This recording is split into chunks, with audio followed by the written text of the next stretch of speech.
I said, empty your mind. Be formless, shapeless, like water. You got to listen to the most recent Joe Rogan podcast with this Chris Williamson guy. Who's that? He's from the UK, but he's very, very good at the art of podcasting. Really? Like, Joe Rogan admits to him, like, you are the best person I ever came across that knows how to exactly stop and start talking.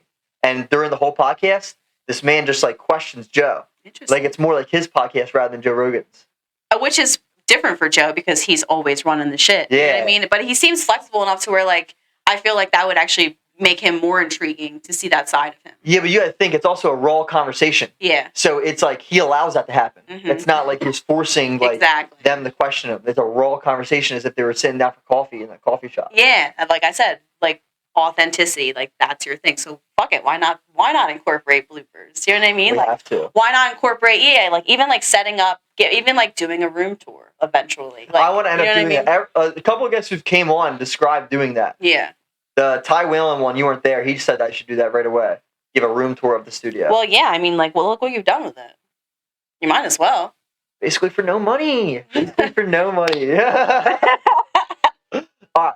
Well, what are you about, Al? Tell us a little bit about yourself. Well, I'm Bob's cousin. So my name's Allison. And she works with Offscouring Odyssey. She's a part of the team. She is my advisor, and she works with creative design. But yeah, you're also my cousin. So Yes. tell us a little about yourself. That's Al. the cool part. Yeah, so my name's Allison, Bob's cousin. You guys can call me Al. Yeah, I don't know. I feel like I'm a person that I always describe myself as an old soul. But I think that's just because I'm an extremely empathetic person. So I think a lot of compassion comes with me whenever I am dealing with other people, and people are my thing. You're very good with people, especially people. Like, Yeah, you know how to control the conversation in a room. In a non-manipulative way, yes. Yeah. In a way that it seems, not seems, but flows real, like in an authentic way. Without them noticing as well. Well, yeah, I mean, like, you want to make someone feel comfortable when you're talking to them. You know what I mean? If I don't feel comfortable around you, I'm certainly not going to show sides of myself that I wouldn't normally show. Mm-hmm. So, I mean, I've worked with kids my entire life. So I think working with kids for a very long time kind of opened up that side of me that is fun and very empathetic and very compassionate. Like Bob and I recently went on a family vacation. Yeah, we just came back from Tennessee. We just came back from Tennessee where we stayed in a house with all of our family members. There were 13 of us. God. Had a time, definitely. But one of the things that you had said to me was that I knew how to read people. Yeah. And that I knew how to just make people feel safe whenever they want to open up. Like I like to provide a thing called a safe space. Like that's always been my thing because I think I've always been looking for that in other people. What is a safe space? So in a conversation or like what is a safe space? In general, like whether or not you're having a conversation or if somebody is just dealing with an emotion that they don't know how to deal with, and you might not necessarily have to say anything, but even just being there for that person, like in a physical sense or even just like over the phone, even if you're not saying anything, like non-judgment. Like, because you're listening to them. Like Planet Fitness. There's no judgment zone here.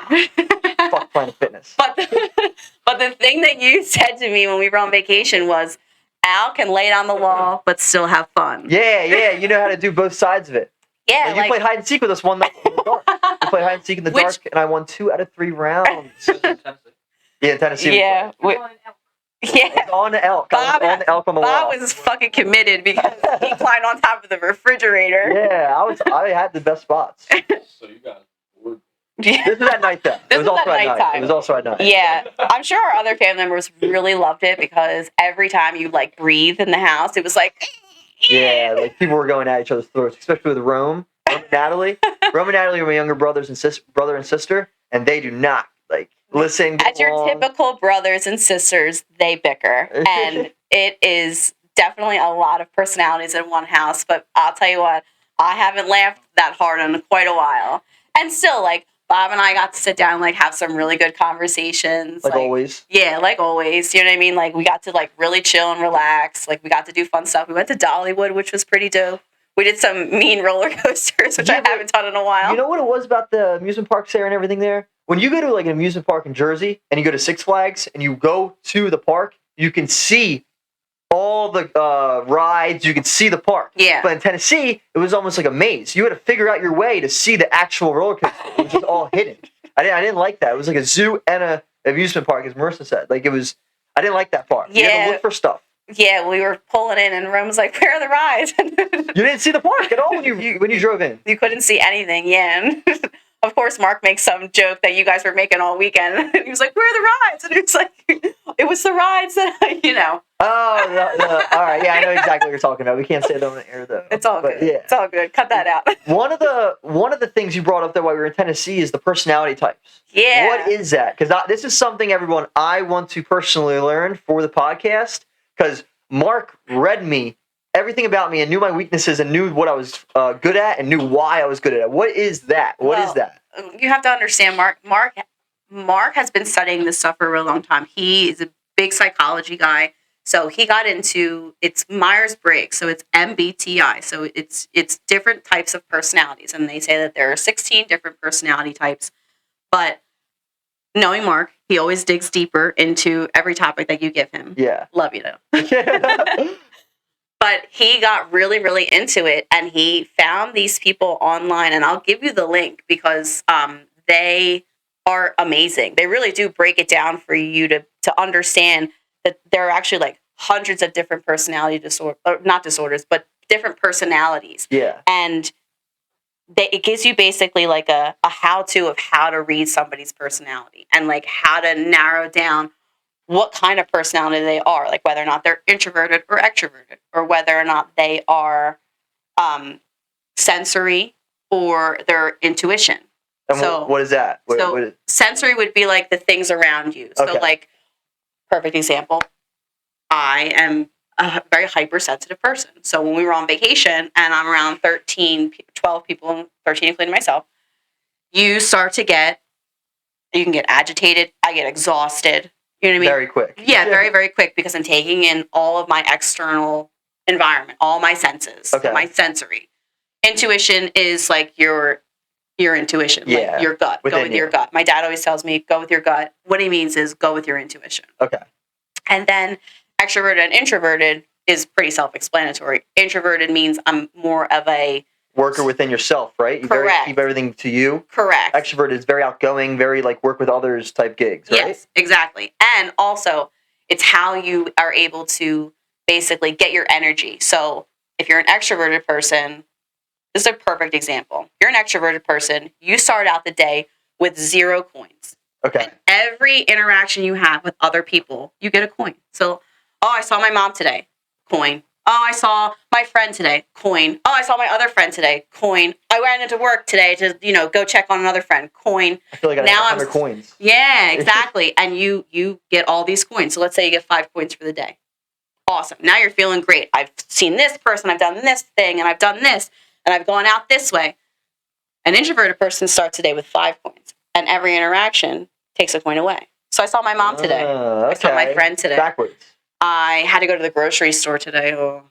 I had to stop into work to do something. I had to make a really important phone call today.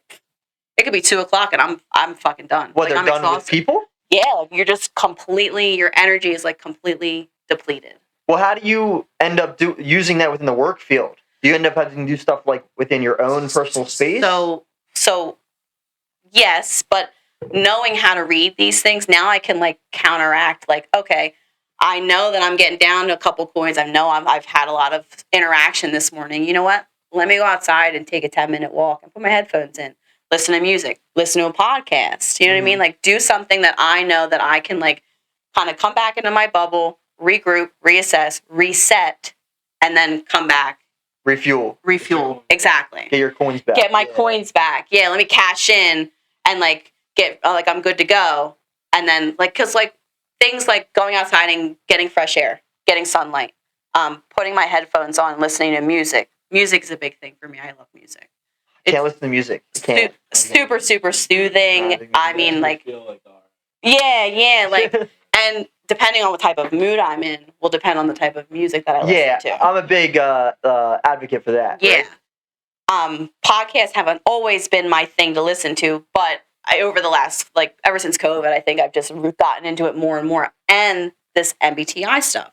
So they have a YouTube channel, and I will give you the YouTube channel so that you can link it if you need to. Okay, I'll put it down in the description for everyone listening. Yeah, because they're really, really cool, and they do really break it down like from the beginning so that you can learn about all these different personalities. But what you really are learning about is about yourself. Like the more I learn about other people around me and their personalities, I'm like, oh my God, I see that shit in myself. Holy shit, like I have that too. Oh my gosh, Or you don't all have that, it, or you have to work on it. Exactly. A huge thing he was telling me about is right away when he listened to my personality type, he brought up how I admire Thomas Shelby a lot. And From Peaky Blinders. From Peaky Blinders, yeah. He's the man. And what he said though is that the reason I like him so much is that he's the complete opposite of me. And then he listed out all the things that he does. Yeah. And all the things he does are what I don't do at all. Yeah. But then he says the people that learn to perfect that, an example is Joe Rogan. Joe Rogan, when I brought up Joe Rogan to Mark, he says the reason he's so well at what he does is because he mastered that other part of him. Yeah. So say if so Thomas Shelby, a big thing he does is he has like 5 backup plans. So if something doesn't go wrong, he goes to this decision. Or if that doesn't work, he goes to this. And he writes it all out, has a plan for everything. Yeah.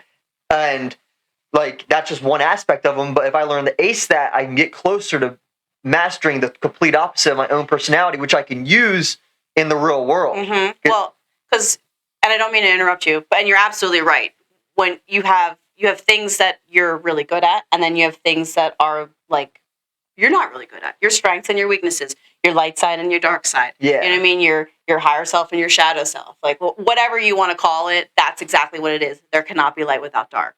So when you start to recognize not only your light, because you got to celebrate that too, that's important. Yeah. You know what I mean? It's very easy. Embrace it. Yeah, and it's very easy for us to be very self-critical. You know what I mean? When you're finding out all these things, you know what I mean? Like a lot of it is acceptance and what's the word I'm looking for? Like acknowledgement and forgiveness. That's the word I'm looking for. A lot of forgiveness. You have to realize that is still you at the end of the day. It's still you. You know what I mean? And it's not bad. It's not good. It just is. And that's that part of that yourself that you have to work on a little bit more. You know what I mean? Growth is, it's so cliche, but growth is not linear. It's certainly not linear. It's like this. Yeah. Like go fuck yourself. Like all kinds of stuff happens. You know what I mean? Like you could think that your life is completely set, and then like. Well, that's why it takes years to realize that. Like, because Mark always tells me like it's going to take you till your mid-20s, late 20s to actually realize everything about yourself, which I think is very, very true. Well, yeah. It's just going to suck that it's going to take that long. And I think that that's necessary. Yeah. Like if I would be sitting in this chair 10 years earlier, let's say we're having this conversation and it's 10 years prior to this. I would be curious to see if I would be saying the same stuff because after everything, I'd be curious to see if I would be saying the same stuff because after everything that I have gone through in the last 10 years, I feel like I am completely different. Like there are aspects of me that are similar, but who I am as a person, I feel like my values, my beliefs, my habits, I feel like are completely different than they were 10 years ago. They say your whole, like, what you're talking about changes every 7 years. Yeah. They say, like, every 7 years become a different person, and you can reflect back on it every 7 years. Yeah, I'd say that's pretty accurate. Well, you for sure, because at least if you recognize it, you know, like, what you worked on throughout that time span. Yeah, and what you still need to work on. Exactly, that too. Like, I've definitely done a lot of work. There is a lot of work to be done.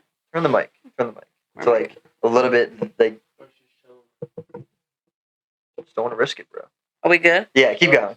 Cool.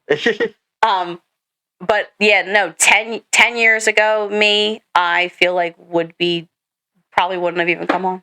Yeah? I don't know if I would have felt confident enough in myself to just come on and have a conversation. What were you doing 10 years ago?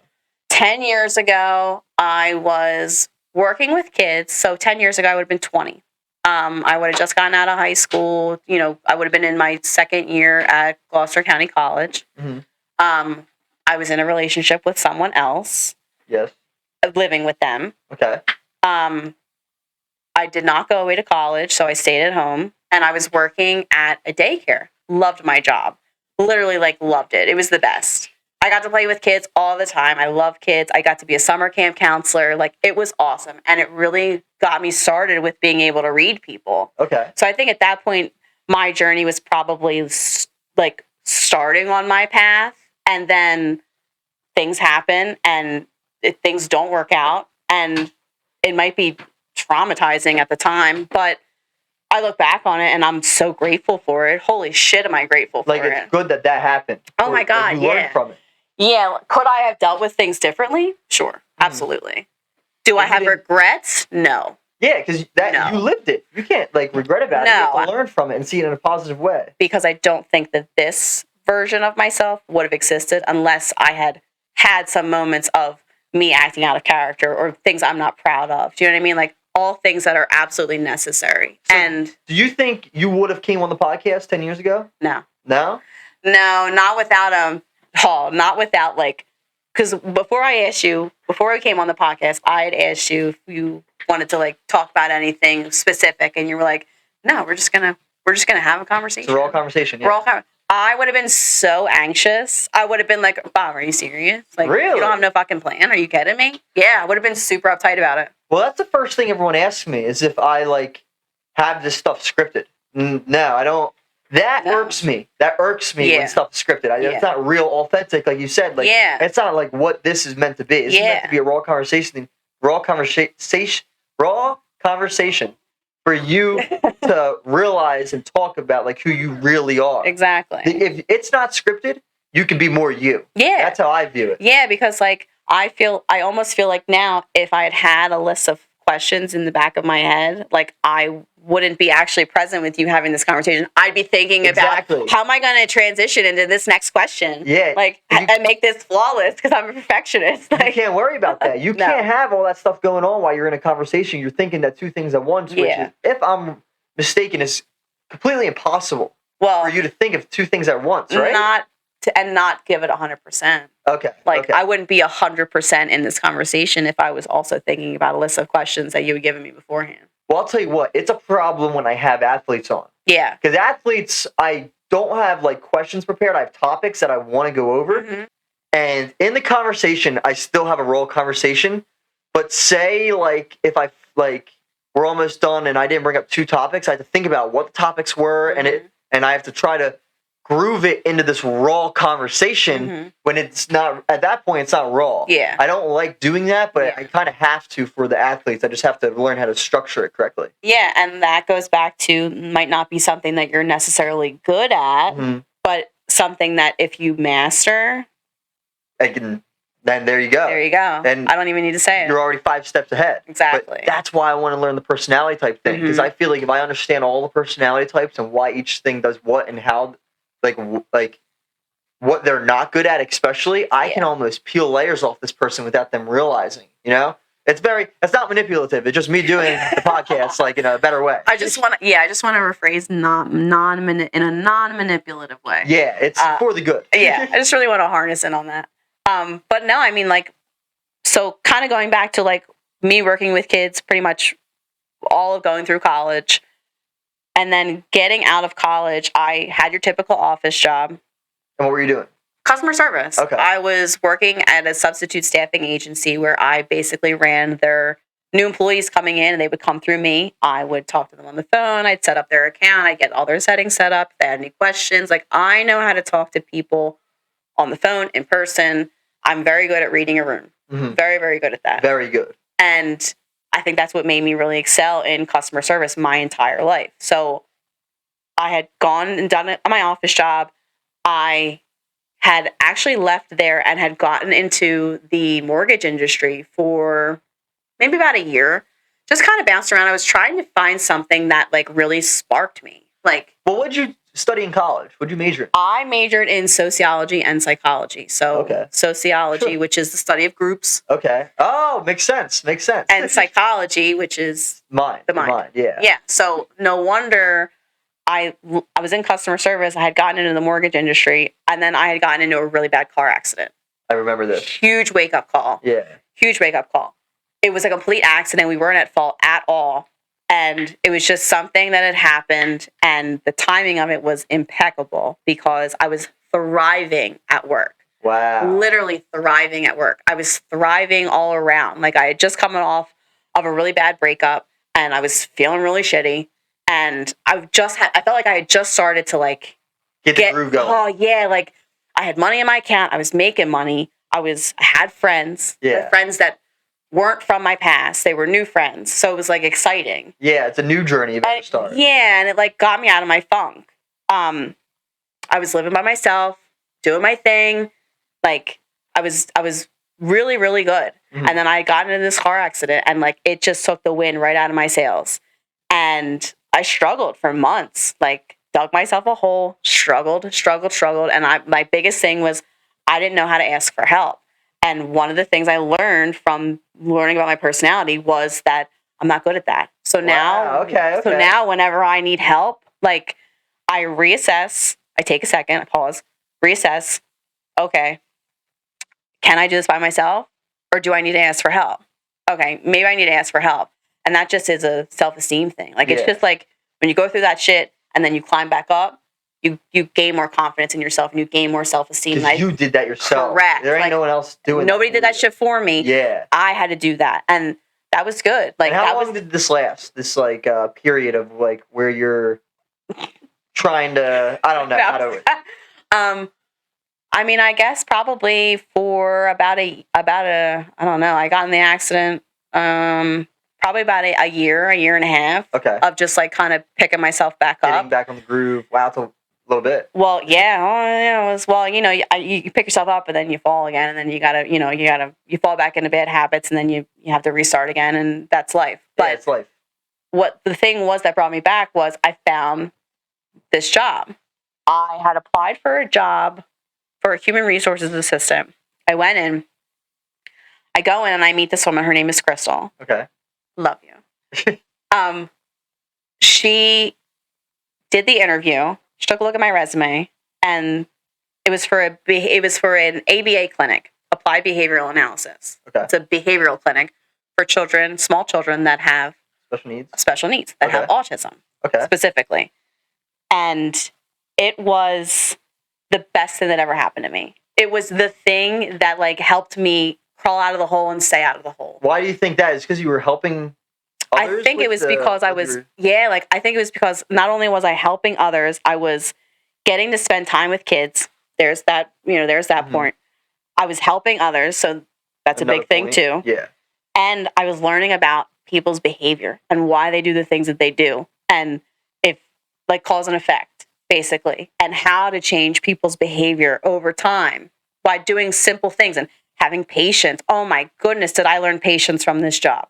Patience I didn't have. Another thing that's on my I'm not good at. McGregor says this, patience is a skill everyone must master, which is very hard. I don't even know how it feels yet to master that, but patience is a skill anyone listening try to master. Work on that art. Yeah, because it's like start to be uncomfortable. Start to be comfortable being uncomfortable. Boom, David Goggins, baby. That's that. Yeah, is that David Goggins? Yeah, it's David Goggins. Oh shit. Yeah, David Goggins says that. David Goggins. Allison Granroth. There we go. I'm gonna make that little clip on the Instagram. You need to quote it like Michael Scott does. Yeah. Wayne Gretzky. Yeah, Michael Scott. That's what I'll do that. Done. Perfect. But I mean, like, he's absolutely right. Like that car ride home from Tennessee. Oh god. Be comfortable being uncomfortable. Have patience. I understand. Like those things are necessary. You know what I mean for certain people to have, and like they might not necessarily have anything to do with me, but I just might be there and having that patience. Like I was like, whew, probably saved me. You have to understand you are not in their shoes. Yeah. Like they're probably going through something you have no clue how to even feel or like express that yourself. Exactly. So if you master the art of patience, you'll be able to work with that. Yep. And a huge thing I live by is like you were discussing the car ride. It was like a 13-hour car ride. If you do it once, now you know you can do it again.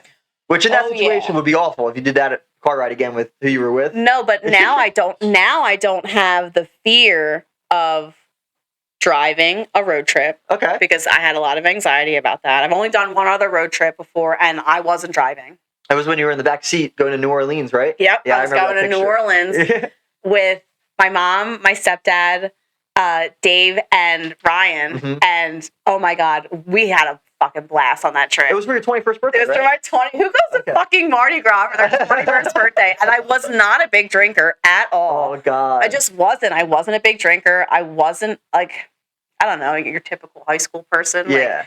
But not anything crazy at all. And then, like, I turned 21, and I'm like, yeah, like, Here we go. I'll be in bed at 10 o'clock. Like, Wow, you really have changed. Now that I think about it, you were a different person in high school. totally different, Yeah, right? very Like, wild change. very wild. But yeah, like, so that was the only other road trip I had done. So now I'm like, my mom drove the majority of the way down, and then I drove the last like 2 hours, which was good because the roads were like Swervy up and down hills. insane, Yeah. and she doesn't do well with that. So it honestly worked out great.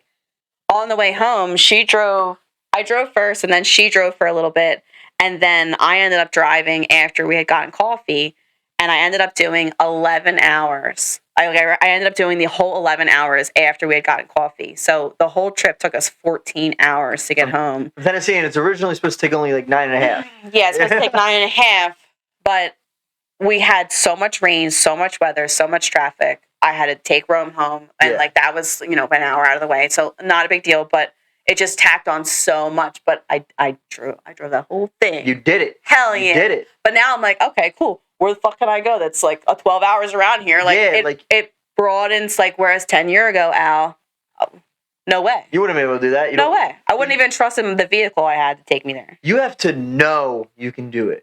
Like, so like I drove both ways to full time. The full, like, drove there, fully made, drove back. Props to you. Yeah.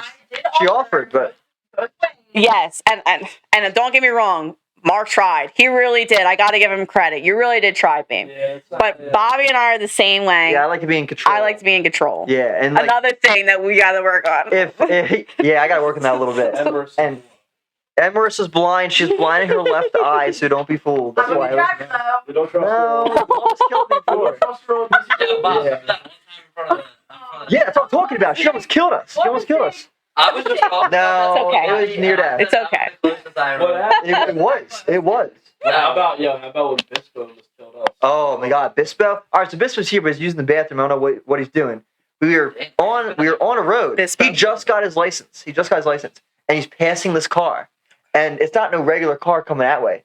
It's an 18-wheeler coming at us full Oh on. my God, I'm having And anxiety right there's now. 6 of us in this car, and we're screaming at him like, "Bispo, get the hell over, Biz!" And this man just risks it for the biscuit and fucking steps on the gas and gets over like just in time. He just got his license, Nah, like bro. lost all With trust. 6 kids in the car, Yeah. might I add, you're only supposed to have one other person in the vehicle The to get first your year fucking driving. license, bro. Yeah.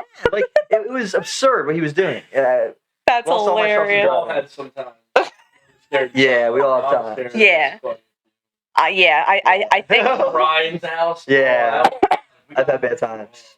I think between my already like general anxiety, the fact that I had gotten in the car accident, Yeah, that's a huge thing I'm sure about. and just like the fact that like it was raining, like that I'm overstimulated, like Well, this is what I was going to say prior. Like this might just be a thing from the gym, or I don't know what it is, or like Mhm. running. I think it's from running. yeah. I need some of that. Say if like we're 5 hours deep, and I like have Marissa. 5 drive. hours into run. Okay. No, I'm like, no, driving. what the And I'll fuck? give a representation in a run form. So like, say like the drive is like 9.5 hours. I drive for 5 and I stop driving. yeah, If we get there, I'm gonna be like, why the fuck couldn't I just do those extra 4.5 Yeah. hours? Yep. Like it was 4.5 hours, but why couldn't I do it? Like it's when I ran, I had that big problem. So say if I was going for a 3-mile run and I'm like 2.2 miles in and I decided to walk for 30 seconds, and then I run again and finish it. I look back on it and be like, why the hell did I walk for that little amount of time? I think 30 it's more seconds? like a mindset thing. Yeah. Like I can't Oh, not yeah. just go. I have to do it fully through. yeah. I need to do it all. And that was a big thing with the podcast too, because like I already said, I told everyone I was going to do it, and like there was times before I started the podcast where I questioned if I could do it, Yeah. and I was like, I'm too deep in it now. Like I have, Yeah, like I let's already go. told people like this is coming out. Like I already set it up. Like I Well, need to do this. That's good though, because I don't know if you ever heard of this, but it's a term called throwing your hat over the wall, Don't know this. no. throwing your bag over the wall, or throwing your coat over the wall. Okay, what is it? I don't want to lose my bag, I don't want to lose my coat, and I don't want to lose my hat. Yeah. So I'm going to have to climb that wall, so one way or another, to get that shit that I just dropped over the other side. Okay. Yeah. So you know what? I'm just like, fuck it. Like, let me just throw my hat over the wall.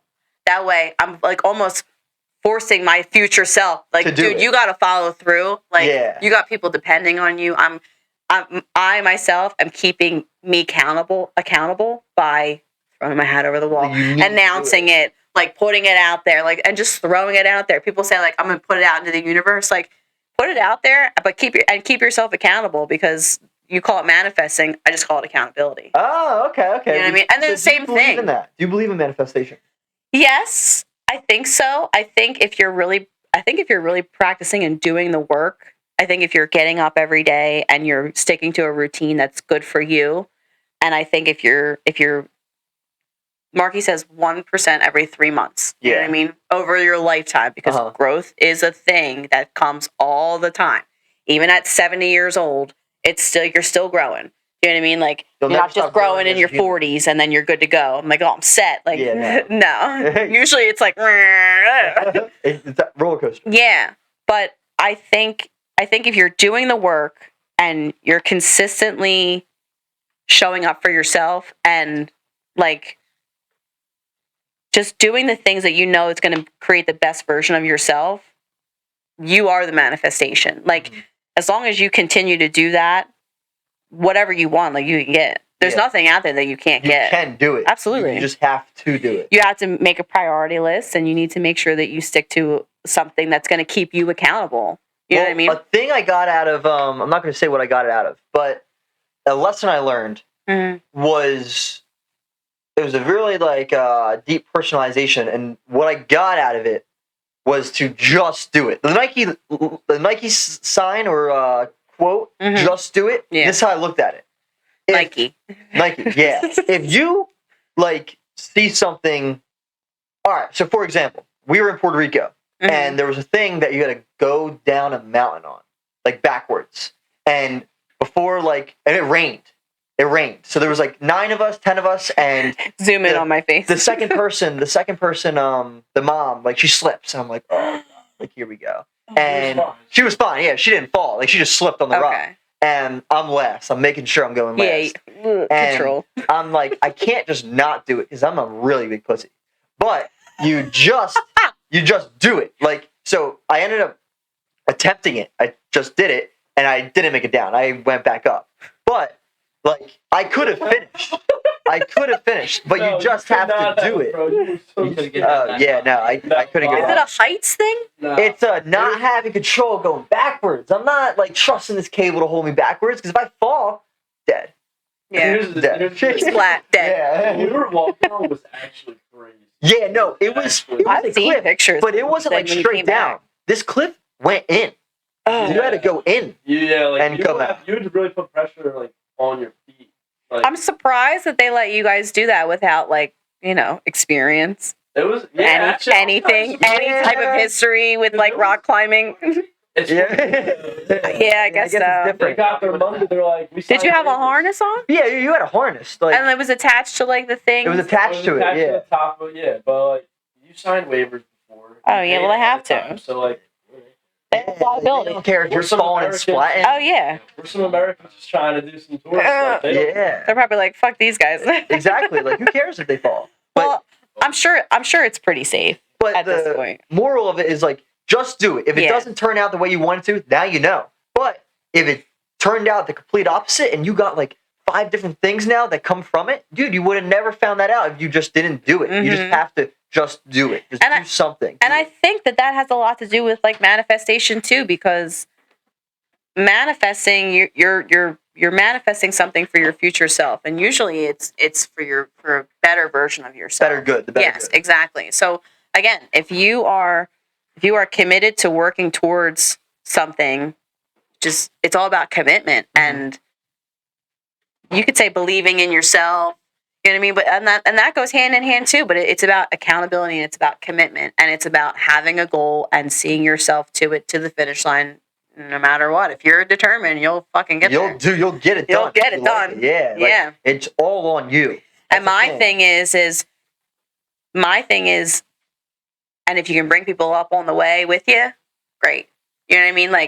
But you don't ever step over people to get there. You can't use. I fully believe in karma, and that's for sure. You put good out there, and good will come back. You know what I mean? You put bad out there, it's coming back for you. Who said this on the podcast? Was it Dwayne? Someone said the same exact thing you just said. Like, I word mean, for word. yeah, I mean, like I've seen it in full. I've seen it in action. So I Yeah. mean, like, and I've been on both receiving ends of it. So it's a real thing. So I live more peacefully knowing I'm gonna put more good out there in the world than bad. You know what I mean? Sometimes that shit comes out regardless, and you try to do 1% every 3 months. You try to do better, but like I'm gonna make sure I'm putting more good out in the world than bad. Well, doesn't at it this all come point. down to energy? Like positive, there is a true thing of positive energy and negative Positive energy. and negative energy. Yeah, Oh yeah, like that is real. And if you Dude. put it out, like there's a solid chance it comes back. That's It's a like, real fucking thing. And like positive and negative energy, like, dude, as somebody who, like me, is super highly sensitive, like people that are extremely negative, I have a really tough time being around. it's like a slug. It's like, you ever seen What We Do in the Shadows on FX? Mm-mm. Okay, there's these things called energy vampires. Okay. And like literally they just suck the fucking energy out of you. And that's literally how I feel when I'm around somebody that's super, super negative. I'm just like Getting down this hole. heavy and heavy and heavy. And like, oh my God, this is rough. But it's like, how can they enjoy being that way? Like, how do you like being so negative? on misery everything? loves company. And sometimes people, you don't know what you don't know. And sometimes I think people have so much regret and resentment that they just carry with them all the time. They And don't it's even like, realize. yeah, and you don't even realize it. Like you don't know what you don't know. Yeah. And like that's a real thing. So I think curiosity is really important. I think wanting to know more, like, and wanting to know more about yourself, like that's really important. I think everyone should continuously learn. Oh yeah. I think once you stop learning, that's where it starts. Mark says that all the time. You need to consistently learn. You're always learning something new. A buddy of mine I was with last night, he said this. His buddy, like in a friend group, he knows like what everyone's known for. Like has like knows who them by they are. And he said to him, and I gave him the answer right away, which he didn't see. He says every time he'll see him, like every 4 to 5 months, 3 to 5 months, whatever it is, he's always almost like a different person. And me knowing the guy, I told him, I was like, you come off as a different person because you never stop learning. Yeah. If you continuously learn and learn and learn and gain all this knowledge coming from all these sources, trusted sources, of course, you develop like a new character. Not a new character, but you know more than you did 3 months ago, and that's going to affect who you are on a daily basis. And when I told him that, it rung in his ear right away. I know it did. And like knowing who he is a different person every 4 to 5 months, but I think he's just gaining more knowledge because he's continuously learning. Yep. Learning. He's a second guest that was on here, Sal Soleno. He was the person that was on the podcast, second guest. Great pod. But yeah, it was him. Oh yeah, that was really funny. Yeah. That one was really funny. He's like one of my best friends. Yeah. Yeah. Good soul. They treat people well if you treat them well. It's, yeah, like, and it's how everyone should be. That's a real thing. And kind of going back to, you had mentioned something about I lost it. Shoot. We were going back to, I wanted to go back to the behavior thing. You had mentioned something, but regardless, what was I talking about? Because I can usually like remember what I said. I can't even remember, but it's all good. But I think knowing you were talking about knowing yourself. Okay. And really understanding who you are is so important. And then So like important. You said, like every time you see him, he's like a different version of himself. 100%. I feel like every time I should see somebody that I haven't seen in a while, I expect them to be different. Yeah, I'd be hopeful that you would be different. Yeah. Not even that there's a problem. It's just like the growth, the work is continuous. Yeah. It's continuous. It really is. You need to continuously be growing. Yeah. And if you don't realize it, you better realize it fast because that's when you get comfortable. Well, comfortable can be great, I think, when needed. And then, like, comfort also, I feel like, deters you and holds you back. You know what I mean? Like, I definitely get in those ruts where I get super comfortable, and then I see myself, like, snacking on Oreos like I did last night. You know what I mean? Like, things like that. And I'm just like, shit, like, I ate healthy all weekend. Like, damn, like, let me get back on my shit. Like, I ate really good today. Like, feeling really good. High energy. I'm doing the things. I'm putting good out in the world. I'm doing the things that I know that I need to do so that I make sure that the beautiful, sexy-ass wedding dress that I bought that I'm for my wedding, that I can fit into it and I can be looking like a 10. Like, you're working. You have to work towards that. Exactly. Yeah. Here's a piece of advice. for what you just said. You said like how you eat. Say you eat healthy for a week, you have the Oreos, and you continuously eat healthy. Yeah. This is how I do it. Say I eat healthy for a week, and I have like a bad meal, like a piece of pizza or something. I'll do like, they know this, I'll do push-ups right away. Yeah. Or not even just push-ups, or like, I'll do something extra in the gym, but then I'll also eat good. Yeah. I'll also eat good the next week. And then say if I do it again, I'll do more in the gym. I'll hit the sauna today, actually, just because I ate that piece of pizza yesterday. Yep. But when you do that, you realize in your head, you're overcoming more than you actually should. You're growing in that little piece right there. It's almost like a good thing. Yeah, it's a great thing that you cheated like with the food, because now you can do more and you can still eat healthy. Yeah. And then the next time you can do even more and more, and you can still eat healthy, and it keeps growing. It's like a compound effect. Yeah. You can continue to overcome and endure that. Yeah, like, and fitness and eating right has never been a big part of my life ever. Oh, like, God. You feel like a wild. And like, don't get me wrong, like I fall off the wagon all the time, but like I'm like I feel like on vacation, like I made almost like a promise to myself, like when I get home, like I need to get my ass in gear. Like I keep giving people advice, and I give great advice, and like, but I'm just like, shit, man. Like if only I just like turn around and take my own damn advice, like I'd be doing pretty good. Not that I'm not doing great, but like I could be doing better. And like to me, I'm just like, dude, it's right there. All I have to do is just like get through like 2 weeks of like sugar cravings, and like I'm in. You have to like, execute it. It's the first 2 weeks that nobody understands. I know. And like I'm just thinking to myself, okay, let's just make sure that like these 2 weeks, like I don't make any like social engagements. You know what I mean? Like I know I'm going to be miserable. I know that I'm not going to want to do a whole lot except for eat and work out and like probably watch my shows. Like, okay, or go to work. You know what I mean? Like other than that, like I just kind of like assess for that. Like that's part of that knowing your personality thing. Like I know that like this is going to be a huge shift for me. Huge shift. It's also better too if you literally have no option but to do that. So say if like you had Oreos, toss all the junk food at your house. Oh my God, I know. You can't. Or like, here's the thing: toss all of the junk food at your house, and then there's safes where you like can put stuff in and put a timer on it, and you can't unlock the safe until that timer's done. That's terrible if I have to do that. Well, it is very, probably a very bad self-discipline if you do that. But it's just like I don't have great self-discipline when it comes to food or when it comes to like physical working out. It's never been a thing. I've always struggled with it. It's like literally like my demon that I have to work on. I know it. I do. If you learn it within the gym, me and Vin know this. If you learn it in the gym and eating wise and diet wise, it becomes the exact opposite. The demon will be if you don't know. That's where I want to get to. Like, I want to get to the point where, like, I want to go to the gym literally every day. Like, I don't want to go. I want to go every day. I want to make it part of my routine where I get up, even on the weekends. I get up. Even if I just go to do the sauna and I walk on the treadmill or I fucking do the Stairmaster for 20 minutes, I'm in. I feel good. Now I've done what I've needed to do. Like, and if I want to do nothing for the rest of the day, then I'm going to do nothing because I know that I got up, I meditated, or I did I'm a big yoga person. So very big into it. And very we can go big into yoga. That you will as well. Yeah, I would love to go into that. I want to bring up a story, then you can go right into it. Okay. Jesse Itzler, I think is the name. He's the owner of the Hawks.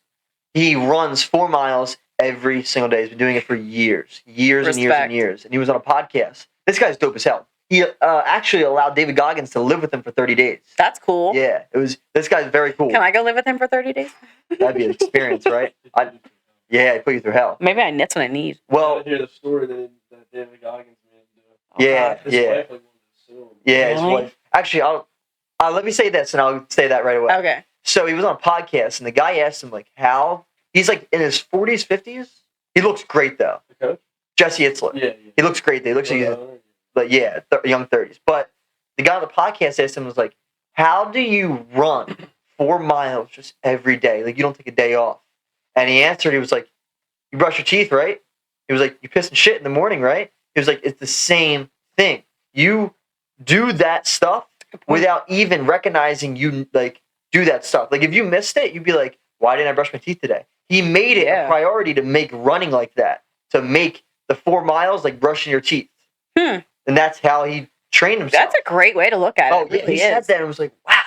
But Yeah, very Jesse. I know that shit's gonna stick with me now. I'm gonna like get up in the morning and be like, yeah, that's how like you have I gotta to brush look my at it as teeth. like brushing your teeth. Yeah, brushing your teeth. And dude, I brush my teeth like twice a day at this point. I I have a thing. I'm like started at the older age I get. I'm just like my knees hurt. I have to take Tums, and I brush my teeth twice a day. you like being more clean. You're more. Oh my God, yeah. Clean's a huge. Not thing. that I was a gross kid or like I didn't shower or anything like that, but like, dude, I swear I would take 2 showers a day at this rate. I just wouldn't wash my hair. I'd wash it on the first one, then I just wouldn't wash it on the second one because I'll destroy my hair. Fair enough. But at least you're staying clean. Yeah. Like the feeling. Oh my God, yeah. Mm-hmm. But the just lived with David Goggins. So he lived with him for 30 days, and so the first thing he made him do was they went to a pull-up bar. Okay. And wait, a pull-up bar? Pull-up bar. Okay. We do pull-ups. Yeah. And David Goggins said, do as many as you could do. And he did like 4 or 5. He said on the Joe Rogan podcast 8, and he was like, that's an exaggeration. He said he only did like 4 or 5. Wow. And he was like, all right, go back up, do again. He was like, he only got like 1 or 2. And they weren't leaving the pull-up bar until he got 100. And he told him, he was like, Jesse Itzler told David Goggins, he was like, dude, I can't do 100. And he said, like, we are going to be here until you do 100 on that bar. I'd cry. I'd cry. It was almost like, I forget exactly what he said to realize that, but it was like, if like you're going to be able to do it, you just have to push yourself to the point to where you can do it. And another thing he made him do is that it was wherever he lived, I think it was Connecticut, there was a blizzard. Like on the TV, the sirens came on to stay inside. And David Goggins was like, perfect time to run, like get laced up. He's like, what do you mean? They just said stay inside. He's like, no, we're going outside. And they run 10 miles in a freezing cold blizzard. And after the freezing cold blizzard, we're running, he lives on a lake. So David Goggins goes out in the lake and punches a hole in the ice. And he jumps in. And he's like, now you jump in, motherfucker. And he's like, dude, like, I'm going to get hypothermia. And he's like, no. So he jumps in. I'm going to die? David Goggins gets out. And he's like, yo, I'm going to get hypothermia. He was like, yes, you better get out within a minute. And makes him get out by himself. And he has to put his hands in his boots and crawls out. Oh. And the wife was like, who are you inviting to our house and everything? And when he left, so he lived there for 30 days. And he followed Jesse Itzler to all his business meetings. Everything Jesse did, David Goggins was there. And when he left, all he left on the couch was a folded blanket and like a paper that said thank you. Yeah, that's David Goggins. Wow. Yeah. Say bye. Didn't say bye. Just Irish goodbye it and left. Yeah. Wow. For every day they did something that sucked. That was what it was. Like, wow. Every day they had to do something that sucked. But like I feel like the amount of confidence and like probably surprise that like he was able, you know what I mean? Do that like, stuff. Yeah. You don't know what you don't know. And yeah, exactly that. And one of the things he actually made him do is that so there's a sauna and a steam room, very different. Yeah. And when you're in a steam room, it basically bakes you. I think that's the difference. It like bakes you alive. And they had one water bottle, and I forget the degrees they put it to. And they were in the steam room for, I want to say 30 minutes. I don't know how long it was specifically. And Jesse was dying. And he drank the whole water bottle within the first 5 minutes. Oh, no. And they're in there, and this guy, Jesse's like, yo, I need to get out. And David Goggins was like, no, you're not getting out. Like, you are not getting out. And apparently Jesse started, like, flipping out in the steam room, like, getting, like, whatever was doing it to him. He was like, I need to get the fuck out. And, like, ran out of the steam room, and David Goggins, like, came out and was like, damn, I guess you, like, weren't kidding. Like, that type, like, but the goal of it was to push himself to where he was literally about to pass out and die. Wow. But that's how those Navy SEALs are. That's what Hell Week's made for you. I was going to say, yeah, like, what they go through is insane. Insane. Yeah. I, like, recently just had read about, like, what they end up doing. Oh, my God. You didn't know what they do? Because I remember, like, that there was that one guy that had died during Hell Week. During Hell Week, yeah. Now. Does that happen often? Yeah, it happens, like, it's, like, not a surprise that someone died, yeah. Well, no, I'm reading what they do. Oh, my gosh. Yeah. Like, wow. And I have so much respect, too, because, like, who the fuck? But that's killers of our country. Yeah. Yeah, those, like, don't be wrong. Doesn't that make you be military, like, fuck yeah, America? Yeah, no, it does. So don't be wrong. Everyone in the military is, like, all respect to you. Oh, absolutely. But the Navy SEALs, it's almost like, what the fuck? Like, that's American. They're another level. They are another level of human. Mm-hmm. Like, another level of, like, consistency and determination. Well, you know like, Jocko. Jocko's another one. Jocko's just not inhumane. Yeah. Wakes up every morning for 4 a.m. to earn the sunrise. Who does that? Who does that? That is a wonderful perspective. Yeah, that's what he does it for. Because he's like, everyone who's died, you know how many times they wish they would have saw the sunrise again? So every day he wakes up at 4 a.m. to earn the sunrise. Oh my god. Baller, right? Oh Baller. my god, I love that. Jocko. Well, I go to the beach all the time for sunrise. Okay. And like sometimes I'll go in the wintertime too, which is so cool. So cool. It's also so cold. Who gives a shit? You go down there, you get your chair, you get your blankets, you sit in, you wrap yourself in like a taco burrito with your blankets, like make sure you're good to go. You have all your snacks, you know what I mean, your blanket, whatever. I sometimes will bring my yoga mat. And it is the most peacefulest thing ever. And yeah, like I used to do yoga. Go into a little bit about yoga like you were doing. So a friend of mine had got me into yoga, and I absolutely love it. I fell out of it for a little while, but like it over the last like month and a half, like I've really gotten back into it. How long ago did she approach you about yoga? Like 2 years ago, maybe 2.5 years ago. And like I had a friend who had tried to get me into it years back, and she took me to hot yoga, and it was the worst. Yeah, I heard that from workout. It was the worst. And as somebody, as you know, who's not super great at self-discipline and who doesn't really work out, I died. Like I literally had to leave the room. Really? You left the room? I had to leave the room. I was I'm coming off of a foot injury from my car accident, and like not an excuse or anything like that, but like I was so out of my element, it was insane. And like I remember leaving, and they ended the class like 10 minutes later, and I was pissed because I left the room. Imagine if you just didn't leave the room for 10 minutes. Now a version of myself today, I would have been like, it's 60 minutes. You're like, you got this. It's all it is. It's all good. Time. It's just number. 60 minutes. Yeah. Just another minute. You got to it. enter a zone in your head that you just can't leave. Yeah, and like I also think I just have developed a perspective of like I'm a conscious human being, and I'm literally having a conscious conversation with another human being while we're sitting on like a floating rock in the middle of space. Yeah, like fucking floating around. Like, what's up, bro? Like, dude, no one realizes how like what the fuck are we? Yeah. Like, why are we here? Who are like? And just like kind of like small and insignificant we all are, like in the grand scheme of things, and it makes you just like have less fear about what other people will think about you, and more of like I'm gonna do it because I want it. Yeah, it's like God placed you here to play the game of life. Yeah, and I'm not here to like step on anybody or anything like that. Like all good vibes and everything like that. But I'm gonna do what I want. I'm gonna do me. I'm gonna do me. Like, and I'm not gonna feel guilty about it. You know what I mean? Guilt was a huge thing I had. That was like one of the biggest things that like I had to overcome, and I still think I have to have more work to get over a lot of things. But like, guilt is like a big thing. What do you mean by guilt? Like feel bad for like? Yeah, like feel bad. Like I think growing up, I always thought that like other people's emotions were my responsibility. Okay. And I grew up an only child, so it was just me.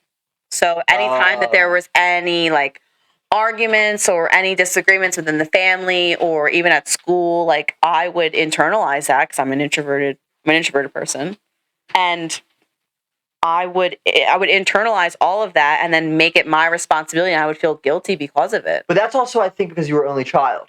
Oh, if yeah. you grew up with siblings, you wouldn't get... I feel like I wouldn't... Like, yeah, like, you know how watching you guys the last week, I was like... No sympathy. I'm like, oh my God. Yeah. Brutal. Yeah. But like, I also don't think we're like other families. I don't think so. But I don't know. Like, I talked to Mark. Like, Mark and I literally got home, and we sat up for like an hour and a half after we got home. Just like, and dude, we could sit around for hours and just like bullshit and like have the time of our lives. But we got home, and after 14 hours, we literally in the car, got home. You know, we were chilling, talking. It was literally an hour and a half, and he was saying, he was like, they're just like my family when I was like us growing up, and I'm like, you're all crazy. Like, like you can't imagine. You're all nuts. Like, I just have no perspective of that whatsoever. So, like, there's an area of my life where I'm like, okay, I have no perspective whatsoever. Thank God I have these patience I learned from my job. Like, but you also learn patience with that. You can learn patience in so many different ways. Oh, and yeah. By the way, I wanted to say this earlier. Self-discipline is on the same wavelength as patience, I feel like. Yeah, I think so, too. Like, patience is a big thing, like, as far as, like, emotionally regulating yourself, which, like, I didn't know shit about that 10 years ago. No idea. God, I wish I did. Yeah, like... That is Thomas Shelby. Yeah, like... I want to ace, like, Gotta have a good having a poker face. conversation with the same face the whole hour and a half. Yeah, and it's like you can control your emotions in a way that's like, it's healthy to have the emotion, but once it gets out of control, like where you let the emotion overcome you, like that's when it can become an issue where you act out of character. Yeah, exactly. You know what I mean? Like I think of one example in the back of my head, and I'm not even going to get into it, but super, super emotional point in my life, and I completely acted out of character and like literally let the emotion completely take over my brain. Override. Where I am like, I have no recollection of like any awareness whatsoever. And it's like, that's where that forgiveness portion comes in, where you're like, damn, dude, you don't know what you don't know. That's so fucked up. But like, you got to do better. You learn. You live and you learn. You live and you learn. And holy moly, yeah, that's my biggest thing. Because I'm a very emotional person, because I'm a very empathetic person. Mm-hmm. You can feel for someone. Yes, and that's because when I'm having a conversation with somebody, I'm not only you notice that my eye contact is insane. Yeah, very good eye contact. Yeah. So I'm doing the same thing. Yeah. But like, I'm not only taking in you, I'm taking in the temperature of the room, the smell of the room, how many people are in the room, what's going on around me. Like, see, I need to learn how to do that. That's what you're but you could tell you're good at that. Like, yeah. So Allison came with me to Manhattan. And that was so cool. Right away, you did that stuff, and you just aced it. Like, if I didn't have you, probably would have been a bit awkward. Like, if it was just me and Marissa, not awkward, but like...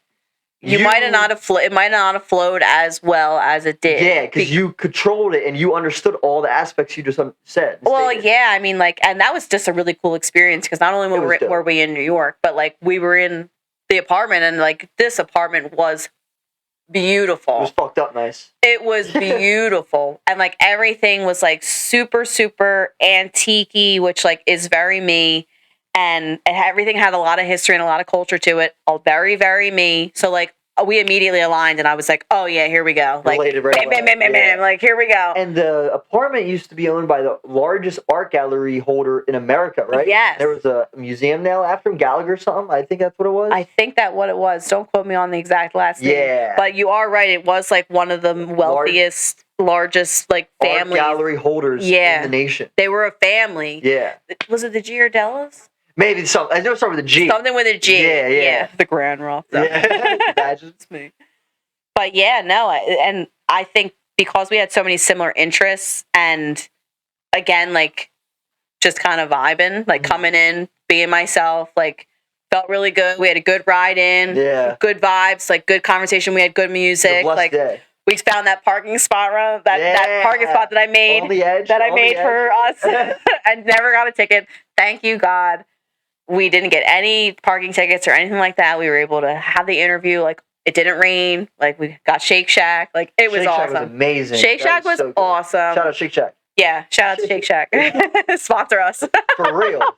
For real, because like, yeah, that food was amazing. And I'd never had Shake Shack before. Me neither. I had it before. I only had their milkshakes there. Mark had it like not too long before that, because he had it at work, and like he must have grabbed it on the way home. I don't know where the hell I was, but I remember like him getting it, and I'm being like, bastard. Damn, you didn't give me any fucking Shake Shack. Rude. Where was he at that he got Shake Shack? He was at work, and there was in Philly. Okay. Yeah, he's a union painter for the city of Philadelphia. So he was in Philly, and I guess where the spot where he was at, there was a Shake Shack across the street. But like, I had never had it before. So when we had it in New York, I was like, this is bomb. Yeah, what do you say? It's gas. Gas. This is gas. Yeah. I always say that. You can go into your yoga talk. You said you were about to get deep into it. Oh, yeah. So like, yeah, about 2 years ago, I had gotten really into yoga. And I was simultaneously really getting into therapy. Okay. It was the first time I'd ever gone to therapy. I always preached about therapy, but like being in a very hypocritical state, I never went to therapy. Finally got my ass to therapy, and perfect timing too, because I absolutely needed it. But I simultaneously started it with yoga, which was really interesting because I was super intimidated by yoga for a number of reasons, but I think I just had such a crap first experience that I just totally turned me off. Yeah, you turned away real quick. Yeah. And like, again, physical fitness was never a huge part of my life. You know what I mean? I always saw myself as like the chubby kid. Yeah. So like chubby kids don't do yoga. Like who the fuck says chubby kids don't do yoga? And who the fuck cares if you're chubby? You're Like thinking too much about it. exactly. Like I'm not even chubby. But God, no, I'm insecure now. But like literally, like that's how my brain is. Mhm. So getting into yoga, not only was I not insecure, but like I was stretching my body, muscles that I didn't even know that I had. You could feel them. Literally could feel them. And I'll tell you what, I became so aware of how annoyed I would get every week because I signed up for a class. Okay. And like I was going with somebody that was really good at keeping me accountable. Mm-hmm. So I can't tell you how annoyed I would get every week when I had to go to yoga. And I'm like, what the fuck? I don't want to fucking do yoga. Like, Yeah. and that's just like my original programming is like physical fitness bad, like couch TV good. Like You have to flip it. You and have I to- really have to flip it. Not that I can't watch my shows because I am a movie critic Yeah. at heart. or Allison is very, very into movies. Super into movies, super into TV, super into filmmaking in general. I think I just enjoy the art of film. Yeah. And I'm just a critic at heart. But yeah, like it was like physical fitness bad, like couch TV good. So it was really like flipping that. And I became so aware of how annoyed I was getting every time I had to go to fucking yoga. Why were you getting annoyed though? Because Because you just said you like the feeling where you can unlock other muscles. it was like, I don't feel like doing anything. I just want to sit on the couch. Okay. I don't want to It's that necessarily have to. comfort. Yeah, exactly. Like I became really comfortable with sitting on the couch. Mhm. So I had kind of fallen out of it. Deep in the couch phase, deep in the couch, like like legit. And yeah, in the couch, like in there deep. Vin knows what that is. Yeah, actually though, Vin. And I was like, I got annoyed with myself one day. I was super, super annoyed. I don't know. I was just having a day, and I'm done. Like, and I think I was just watching TV, and I'm like, I'm Really? annoyed with myself. Like, stop. And I just got up. I got out my mom's yoga mat because I had one, and then it ripped. I had to throw it out. Probably threw it out because I didn't want to do fucking yoga anymore because I'm so petty. Yeah. But got my mom's yoga mat out, like sat down and like just sat there on the mat. And I'm like, okay, let me just get on the mat. Mhm. Like small steps. Get on there. Just do it. Just do it. Just do it. Nike. Like, Sponsor us. I can relate so much. Bob knows, like, I can relate a lot. I mean, I'm only going to be 19, so, like, obviously I haven't had as many life experiences. Yeah. But I've had some rough times. Yeah. I'd say, in the past, like, year and a half, and, like, I can relate so much, like, In the couch. couch. Like, you do not. no. And then you just get more yourself that you're not. Yep. And it's like, you do not know. Yeah. You're like, what the And I'll tell you what, like, if I wasn't going to therapy, I'd probably still be in the couch. Like, really? legit. Yeah. Therapy helped you? It. I couldn't stand it. Bob knows. I can't. It's do it. not for everyone. Said, fuck that.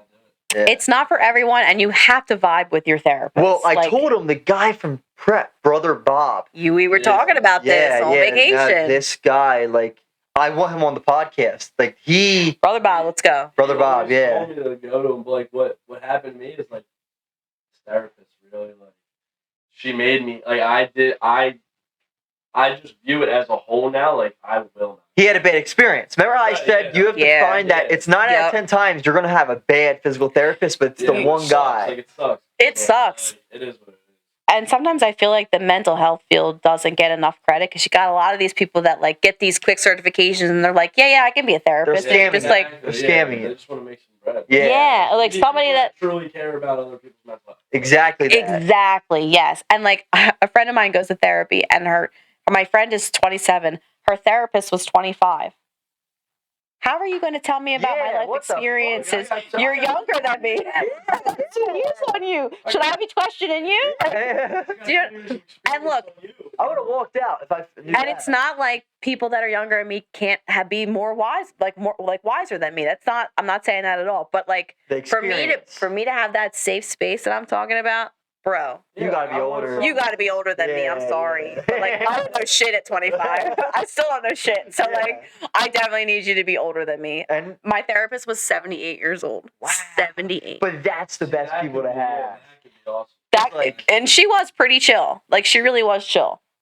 What I was going to her for, she really did help me with. And that was because she was older. Like, the problem that I was going to her with, or the issue that I was going to her with, was about something that I needed somebody older to help me through. I didn't need a 25-year-old. Like, I got that. I'm you good. need people with the experience of like, maybe they haven't lived it, but they've seen 100 people who've gone through similar stuff as you. Yeah. You know, they've witnessed they've experienced already what you're most likely going through. But I think it's also hard. I brought this up to Andrew because he's big into mental health. Yeah. The shirts, Morgan's message. She has your shirt on, Allison. Obviously. Woo. And great shirt, by the way. I absolutely love the material. Well. Nothing but good things said about that. Love the fact that it's black. I'm a huge person that wears black. Yeah, like, black is everything. Yeah, I can literally wear it with anything, and it matches my shoes because my shoes are pink, and I knew that there was color in this shirt, and it matches. Literally matches. It literally matches my shoes. I'll send this to Morgan's message. We'll get it out there. They already know about us because Andrew was on here. Awesome. Yeah, the shirt is literally like going to become my new favorite shirt because it fits really nice. Yeah. It's not a thick cotton. Like, I'll go outside and I'll feel fine. You can breathe in it. It's like, it's not. I would wear this to Dollywood. This is the shirt I would wear to Dollywood. It's like, yep. It's one of those shirts where, like, if you pour water on it, it doesn't even matter. Yeah. It still kind of feels regular. Yep. Regular. Yeah. I literally wish I had this for Dollywood. I would have worn it. Because I had my black shirt on with my astronaut on that had like all those weird colors. It literally was the same shirt. I'm trying to think about the shirt. I don't know. All right, but what I was saying is that damn, what the fuck was I saying? Oh, you have to have someone like psychiatrists and people who deal with mental health. You need someone who desperately like cares about the mental health of someone, because you cannot, like, if you're just saying stuff to say stuff, you're not only fucking them over, but you're messing with their head. Well, messing with their head. Sometimes I feel like therapy isn't for everyone. I think if it's for you, then that's wonderful. Mm-hmm. It's for me. It's definitely helped me. But I feel like people could also have a terrible experience where it could actually make them feel shittier about themselves if they don't have the tools to continue to better themselves when they're not in therapy. Yeah. I go to therapy and that's an hour out of the week. What the hell else am I doing with my other 23 hours of my day? Yep. Being an asshole, and now I'm like, because I'm going to therapy. It's like the Jim Carrey quote. Look up Jim Carrey. Jim Carrey talked about depression, and he was like, "I love him. I love him too." And they shut him off. They shut him off because he's aware of himself. Yeah, he's aware. He's very aware. He knows. That's why they don't publish his shit. Yeah, they don't. The only time he'll come out is like when the Will Smith stuff happened, because like there you need a guy like him to talk about it. Yeah, because he knows. He knows what's up. Yeah, and like he's been in the spotlight. He's been in the stardom, and then like he's also everything else was saying about how he's bad. No, he said something like depression is a deep rest.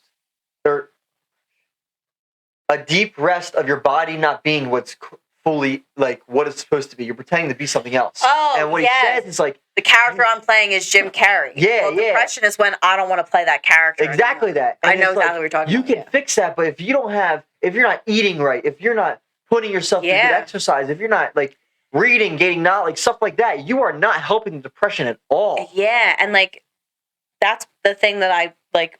If I didn't already have those tools, which I had kind of gained through experiences and time and like just curiosity in general, you know what I mean? Like meeting people along the way and seeing their perspectives, and then like also comparing my perspective and like really stepping outside of myself and like my little bubble, my little world that I've been living in the last 26 years. Exactly. Do you know what I mean? Like really seeing the world for what it is and seeing my parents for who they are and seeing my friends for who they are and like that acceptance, seeing my partner for who he is, like, and that acceptance, like, I think that I have never really been shown that, you know, not shown that, but like taught that, like, you know what I mean? It's always conditional. You would have learned it yourself.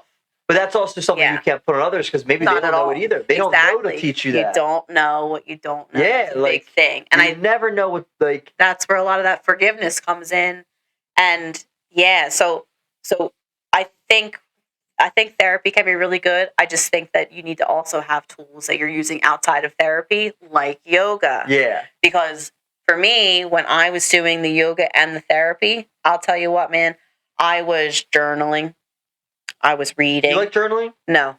Okay. I fucking hate it. Okay. I hate it. I really do. I would rather sit and meditate.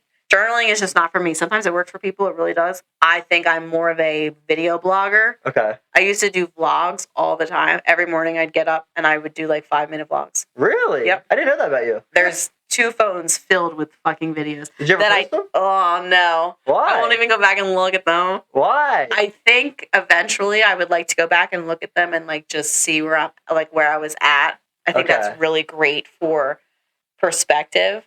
Do I need to travel down memory lane and rehash all those videos out? No. Yeah, no. But I think I know like which one I would pick, like as far as like I would just pick the first one. Mm-hmm. You know what I mean? And just see like where my head was at, where my perspective was That's the at. most What's authentic. the shit I'm complaining about? Is Yeah. it super fucking trivial shit? Probably. You know what I mean? Whereas like now I think about like, how do I want to spend my time with, you know, the person I love, or how do I want to spend more time with my dad, or how do I want to incorporate more mother-daughter things into my mother and daughter relationship? Like, Mm-hmm. how do I want to spend more time with my cousins and like also like keep myself accountable? Like, Yeah. you know what I mean? Like still play that role of the serious, but also that fun role. Exactly. And like, but like focusing on things that like really truly matter, like my family, my partner, my house, like my mental state. Jordan Peterson talks about that. I love Jordan Peterson. says that specifically. He's like, all these people are worried about, I don't know what he say, blah, blah, blah. But he's like, you should be worried about family. You're like growing a family. Yeah. Or like trying stuff out, seeing what you like and don't like. Doing dangerous things carefully.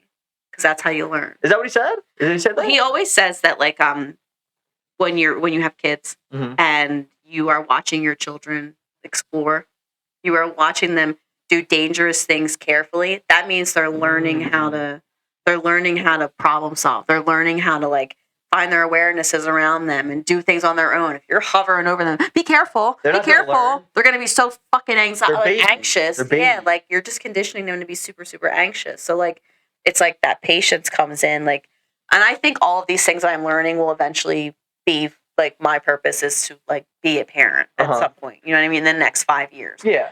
And all these things that I've learned over my experiences, I will instill in my children. You know what I mean? Like, I'll give them the safe space to fail, to fuck up, like, to be loved unconditionally. To live and learn. To live and learn, you know what I Yeah. mean? To have patience when I have to sit down and teach them something, even though, like, I'm dreading it. Or, like, Yeah. even though I absolutely can't stand it. Like, But that time will come. exactly, that time will come. But I think that's really important.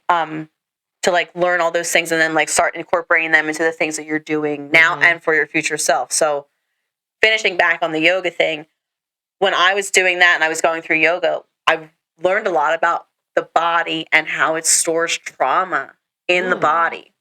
Now, there's this book that I'm currently reading. It's called The Body Keeps the Score. I will send you the link, the Amazon link to it if you want to link it in your bio. I will link it, yeah. Because it is really great and it talks about how trauma that we've gone through in our lives and like anxiety, stress, depression, it all gets stored up in our body. It's energy. Energy does not get destroyed. It only gets moved. You know what I mean? Stored. It only gets stored. It doesn't get destroyed. It only just travels. You know what I mean? It only just goes from person to person or from thing to thing.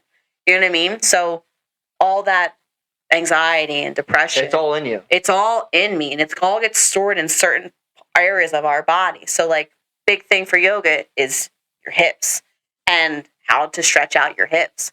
I'll tell you what, I had multiple yoga sessions where I'm stretching out my hips, like, and I'm still going to therapy. So my mind's still going, but I do think that they are a powerhouse couple when you put them together because I was doing stretching and like stretching out my hips and really like I was getting really, really good to where like I was doing yoga poses where I'm like, how the fuck You're did I unlocking. ever think that I would be able to do this? This is cool as shit. Your body can do way more than you think. Way it can. more than you think it can. There is a, I talked about this on the second podcast with Sal. Our buddy Matt Delaney came across this thing called Primal Movements. Yes. And Primal movements are like how they unlock, these stretches are supposed to unlock our parts of our body to allow us to move like a original chimpanzee, because that's what we originally are. This is a Mark conversation. Oh, he would like this for sure. And I did not like this stuff. Like the first time Maddie showed me, like, what the fuck are you showing me, Maddie? Like, because Maddie's like out there. You know, we all know Matt. He's best soul on this earth, but he's out there. You know? I love him. And I'm like, what the fuck are you showing me, bro? Like, come on, what is this? And he was like, dude, just do it for 45 minutes. So we're in his garage, and we're doing all these wild ass stretches. He's fixing my hands, like doing all this stuff. Yep. And after the 45 minutes, I'm like, oh my God. Like, your body is like, you feel different. And I learned it more as I continued doing it. So I did it for I fell off it ever since, when did I fall off it? I got to get back into it, but a little bit before Tennessee. And I did it for a while, every morning for like 30 minutes. Mm-hmm. And there was points where, like, if I could move these two fingers, because there's something called a bacterial plexus. And through the bacterial plexus, there's like nerves that shoot down. But like these two fingers are connected to the same thing up your arm. Okay. These two. But like there was times where I could move the two fingers and feel it in my chest. Really? Feel it in my chest. And what a big thing he was saying, it was like, say if a chimpanzee was to grab a tree. They don't grab, and you know how you grab a pull-up or you grab a barbell and it's almost like you're just gripping it with your whole hand? No. You're supposed to, when you grab it, feel it in each finger distinctively. But like apparently when chimpanzees swing from tree to tree, they're not grabbing it like a barbell. They're almost like a piano. Interesting. They're feeling it with their whole hand and swinging with this like motion.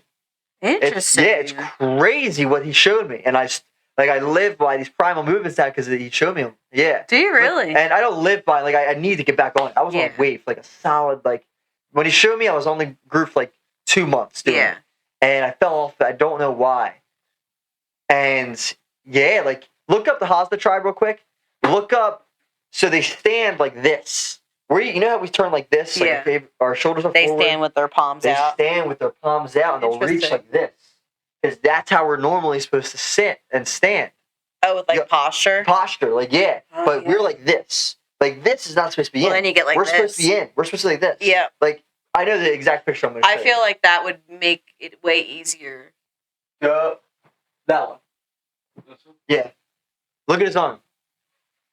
Oh, yeah. That is just resting. It's out. It's not like this. It's fully, because you can tell by the forearm, too. The forearm is still up. All right. Click out. Let me see if there's a better picture, because I know there's one of an old man. These guys are nuts. If I can go into them, too. Go down. Scroll down.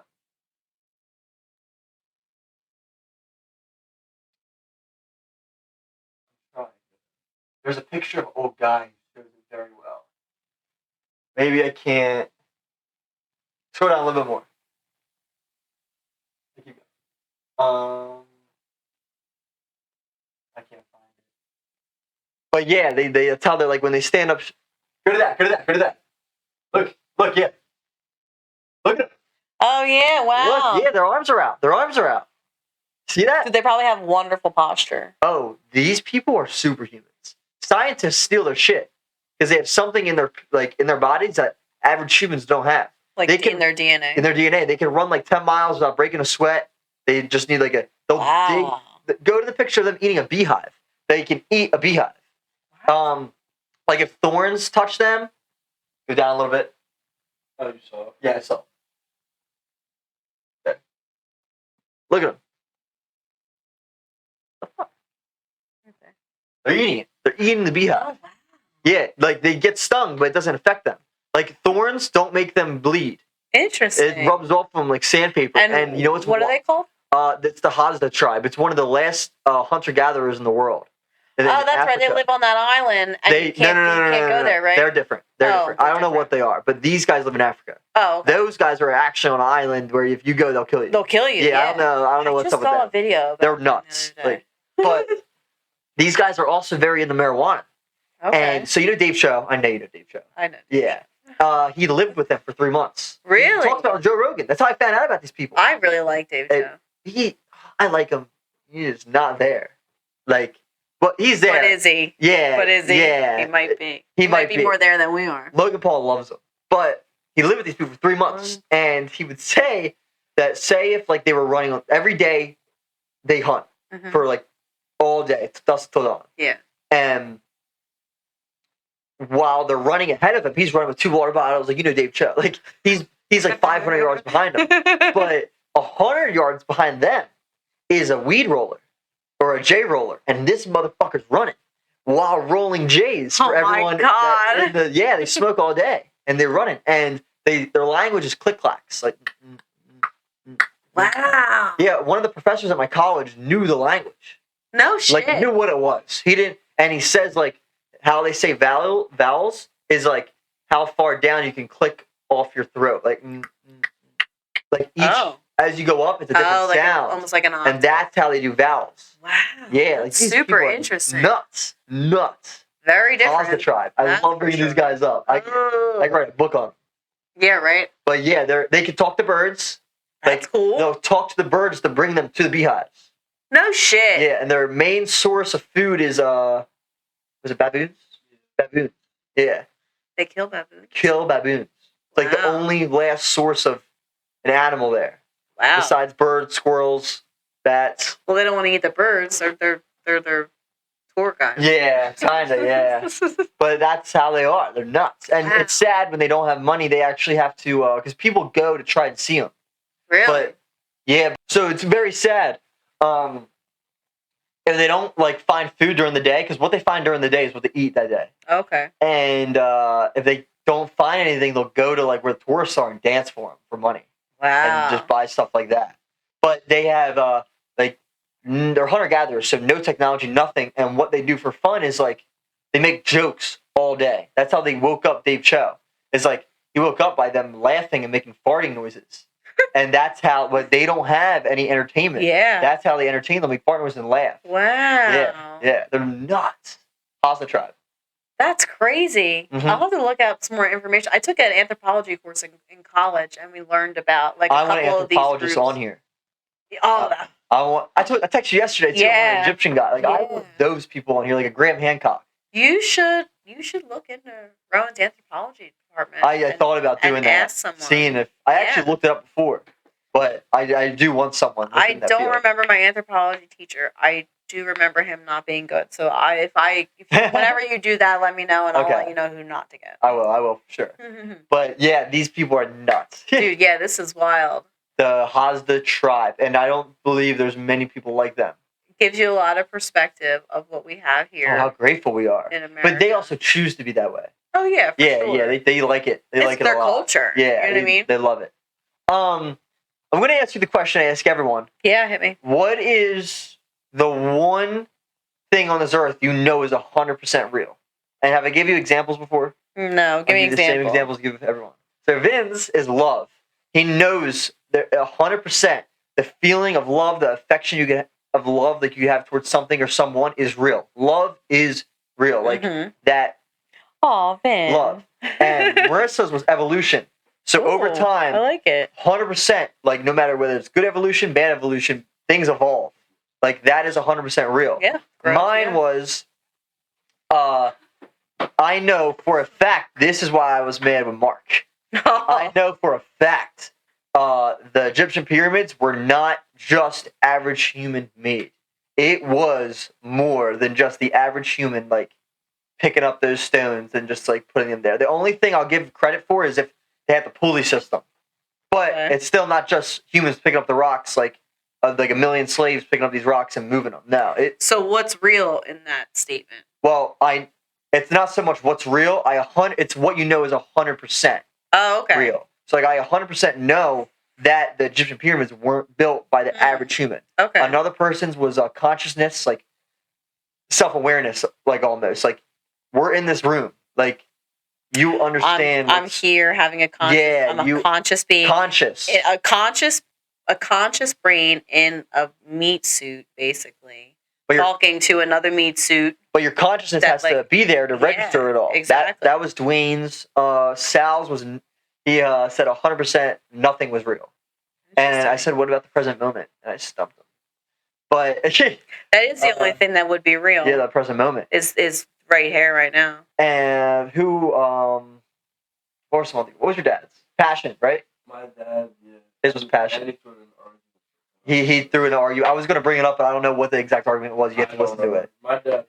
Yeah. His dad is I smart. got one of them too. So. But yeah. But I got one of them. You can take your time thinking about it. What do you know is 100%? This one. 100% real. El Marco's was science, along with That's such a logical answer. everyone has a purpose. Was that his other one, or was that someone else's? Who? El Marco's. He said science, It's just science. and everyone has a purpose, right? Because remember he switched it, something like that. Yeah, but He's gonna be like an oh yeah, this kid's gonna be in the NBA. Oh wow. NBA. Yeah. That's your Yeah. typical literal answer. But He's the goat though. he is the GOAT. Yeah. Something that is 100% real. Well, I mean, I guess I should let you know about my perspective on the world in general. Is that I fully believe that we are like in a simulation. At this Really? Like Matrix? not necessarily the Matrix. I think it's almost like we are in like multiple energy fields, like stacked on top of each other. Like, you ever seen the movie Interstellar? Yeah. I Oh started my it. God. I started it. Kind of like a multiple. Dwayne brought that up. Dwayne brought up Interstellar. Kind of like a multiple- That shit is ridiculous. Oh, I gotta watch it. You will change your perspective. Are you- of the world. are you saying like it's a good thing? No. Vin's gonna shit all over my favorite movie. Nah, I won't shit on it. It freaks me out. Freaks you out. It does give you a Gotta watch shit it. ton of perspective. Because what I kind of fully believe is at this point, like, there are multiple versions, infinite versions of myself. Oh yeah, Infinite versions of the world out there. they talked about it with Joe Rogan. Like And yeah, it's like the Yeah. multiple universe. that is real. That is. I mean, I think that might be my answer because I'm just about to go right into it. We'll talk about it. So it's like it's infinite versions of myself, like of the world. So every decision I make, whichever route I choose, basically chunks off like another version of myself, a different path I could have taken. And there's infinite number of paths. Like, that's why I always believe why I get deja vu. How do you explain deja vu? Like You know, I've gotten these. I get that on a regular. I get that shit. on a weekly. Like I said, like two times a week. I rarely get it anymore. It's weird. I Really? haven't gotten it in a really long time. Yeah. Which is super weird considering my theory. But like, I absolutely believe like there are multiple versions of infinite versions of myself. Like, and at this point, like, I am a millionaire on one of them. I am a homeless person on one. I'm dead on the other one. I'm blind on the other one. Like, I'm with somebody else on another one. Like, Here's the question I have for that. I'm by myself. Like, I'm an only child. I have siblings. I don't have siblings. Like, I chose to go to college. I chose to go away from college. Like, it's such a confusing topic. It's like we really like don't know. Like, don't get me wrong, we don't know what it like. I'm saying it's there. Like I just said, like that shit's real. Oh, Like, yeah. I really fully believe there's like different versions of us. oh, definitely. But like, how does it line up? Like, how is like you like say if you were born 100 years ago, Yeah. but now you were born now in a different dimension, like different. Do you universe. think that they're all happening at the same time? Because That's I the thing. That's what I'm believe questioning. That's what I'm questioning. I believe they're all happening simultaneously. At the same time. Yes, and that's why you get deja vu. It's when different versions of yourself cross paths at the same time, in the same place, and that's why you're getting deja vu. I see what you're Because saying. it's almost like my energetic field is now crossing over with my other energetic field, and I'm like getting deja vu, even though I've never been to this place before in my fucking life. But maybe this other version of myself is there right now. Well, I feel as if a lot of deja vu goes on in dreams. That's a whole Like, nother topic. That's where I feel deja vu. Do you feel Like, that dreams are also dreams are different places things. that you've been that your other versions of yourself are actually living? I think dreams are a part of your subconscious. From where? Like, I think you can access your subconsciousness, Yeah, I agree to that. and that's how you get into lucid dreaming. Hmm. So That's a real thing. Yeah, it's a real thing. If you like practice thinking about a specific thing before you go to bed, Hmm. and you go to sleep, over time, they say about over like 2 weeks or so, you'll be able to, in your sleep, like visualize that Yeah, thing almost in your like sleep. control your dreams. Yeah, you know what's going on. Like, I believe like I honestly lost my train of thought. What was I connecting that to? Well, you were just talking about lucid dreams and how different versions of ourselves could also exist in dreams. And deja vu. And deja like, where you see vu deja vu. in That's your where it doesn't line up. Because I think most of the times I have deja vu, I know I see it in my dream. Yeah. Like, that's where... That's interesting. I've never had that experience where I have deja vu from my dreams. I think most of the time I get deja vu, I see it in my dream. Because I remember that when I woke up, before, like, say if, like, something happened, I remember, this is, no one's going to believe me, but I remember that, like, a year ago, I woke up, or, like, in a dream, like, that. But it's always been from a dream.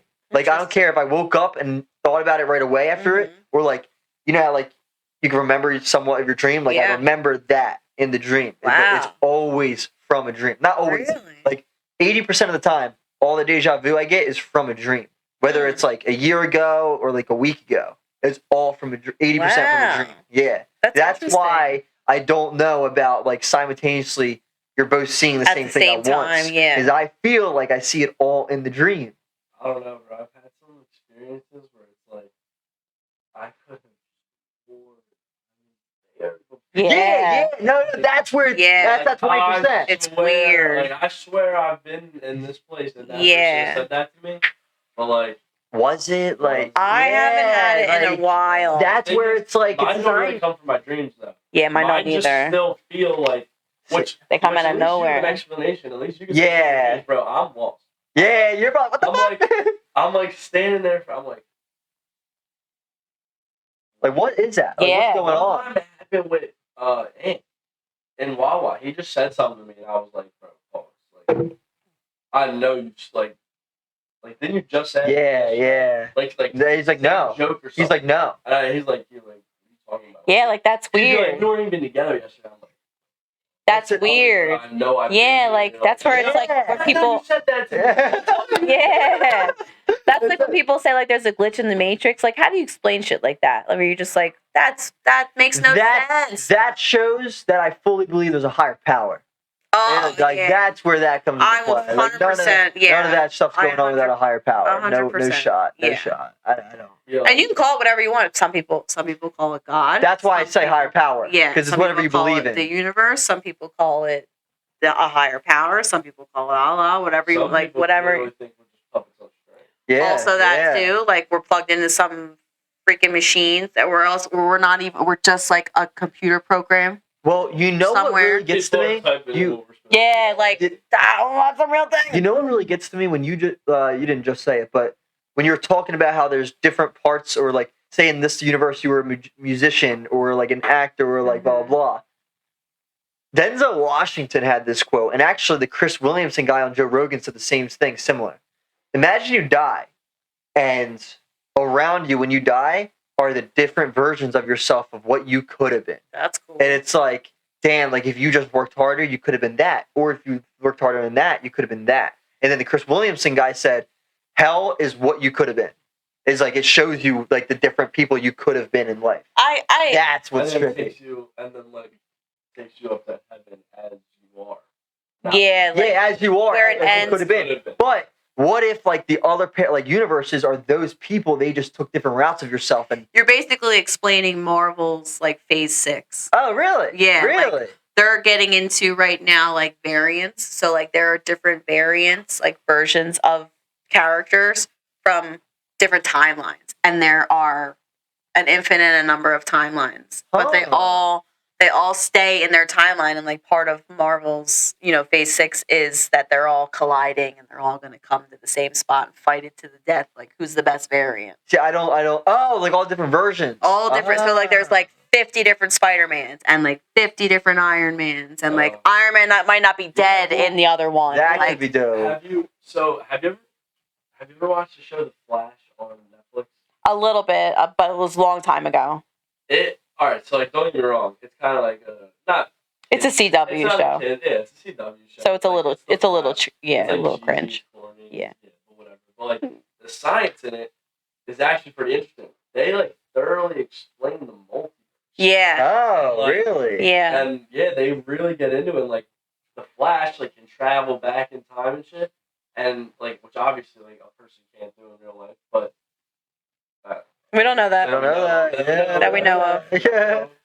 But like, not in the blink of an eye, obviously flat. But you know what I'm saying? Yeah. Like, it explains like the multiverse and like, bro, like the how like the future and the past, like you can really like travel. And there's different versions of yourself.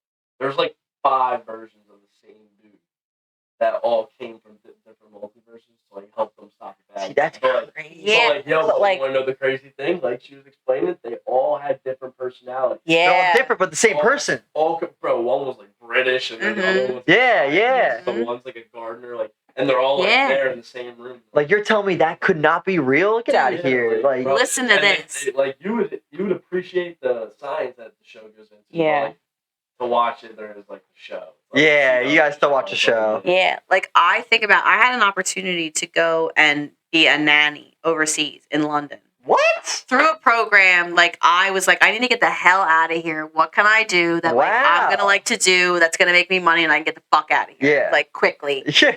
So I had applied through this company, blah, blah, blah. Well, here, like, I had an opportunity to go, and I didn't end up going. And I sometimes will look back and think, wow, holy What if you shit, took what a your move. Would be Oh, Drastically different. completely different. Different. 'Cause Yeah. you mentioned, like, how one had an accent. Just that one little choice. That One little choice. That's it. Yeah, like That's wild. maybe That she would be picks up nuts. like an accent. Maybe I pick up an Yeah, accent. yeah, And yeah. now my version of myself now has an accent. But Right. because I Different. didn't choose to go and I stayed, not that it was the wrong choice. It Yeah. was just a different path I took. Like maybe a different version of myself took that path and was like, fuck this, I'm going to London. Peace. Exactly. Like, And then you see them and be like, oh my god. yeah. Like, wait, I remember how I could have been you. Yeah. Yeah, that stuff's That's crazy. When you sit down and you really think about it, you're like, shit, One that's choice. really interesting. Uh-huh. And I think it makes you appreciate it, be more grateful for the things that you have, for where you're at. You know what I mean? Your growth. Like, I think that making sure that you're checking in with those things is super, super, super important. I don't understand why it's not brought up more. Oh my god! Well, Like, because The only people who talk about it are like the Joe Rogans. people don't want you to know that you're doing well. They want you to keep doing bad so that you'll continue to sit on the couch Uh-huh.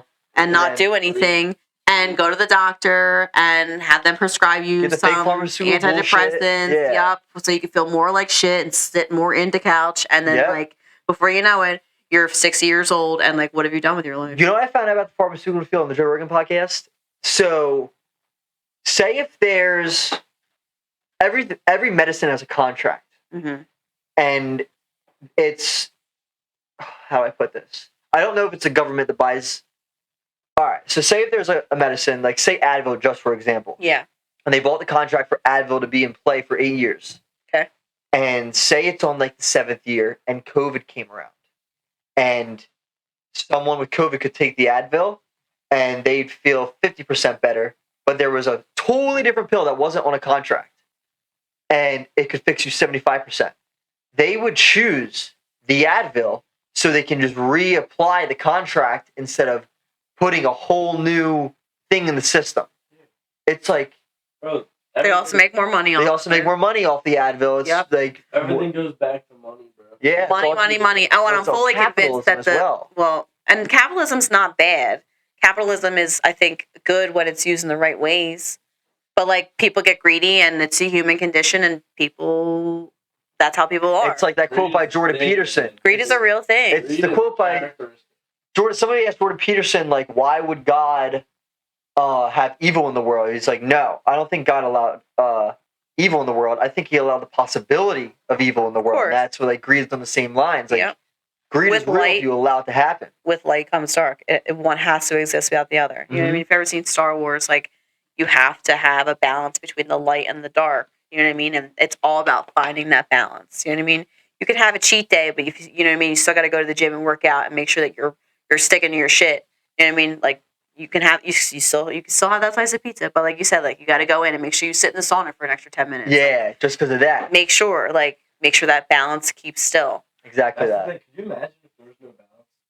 Imagine if just everything was just good. Very everything black was and just the white. same. It Because would just be so boring. It would be boring. Yeah, it'd be a boring life. It would be Don't get me boring. wrong. People nowadays have escalated it with all like crime and shit. But, Well, like, yeah, like, and but like there needs to be a balance somewhere, or else like what is there to do in the world? That makes the world the world. Yep. You need to have balance between Exactly. different aspects of life. you know? Exactly. That's what makes us us. Exactly. And that is the human condition. You know what I mean? Like, and I think part of being a human being is just to be here and just experience life. Again, we are lucky enough to be conscious human beings having a conversation. I'm literally sitting in a chair that is sitting on the ground, that is on a piece of rock that's literally rolling around in the universe, like around a big fucking fireball. And Like, it's a galaxy, and there's 1,000 other galaxies. yeah, like, you're gonna tell me you see the Hubble just put out all those new photos from the telescope. Yep. I saw them all. Insane, nuts, dude. Nuts looking. Insane. Pull them up. You're gonna tell me that we're the only ones out there? No fucking way. Pull up. What was the telescope Bullshit. name? What was the telescope name? Well, look at just new NASA pictures. Yeah, I was gonna say, I believe it's Hubble. Hubble was the Veal thing I posted. Wasn't that? That's different. That comes from a burst of a star. Oh, okay. And it ends up making this, like, I want to say like a passageway. Okay. Like it's a supernova remnant, they say. Where is... No, is it that one on the left? Right down under. That one. Is that it now? That's one of the pictures, right? Oh. That is one of them, yeah. Look at that. Right? Like, you're gonna tell me that we're the only ones in the universe. No. Yeah, no. Like, what even is that? No.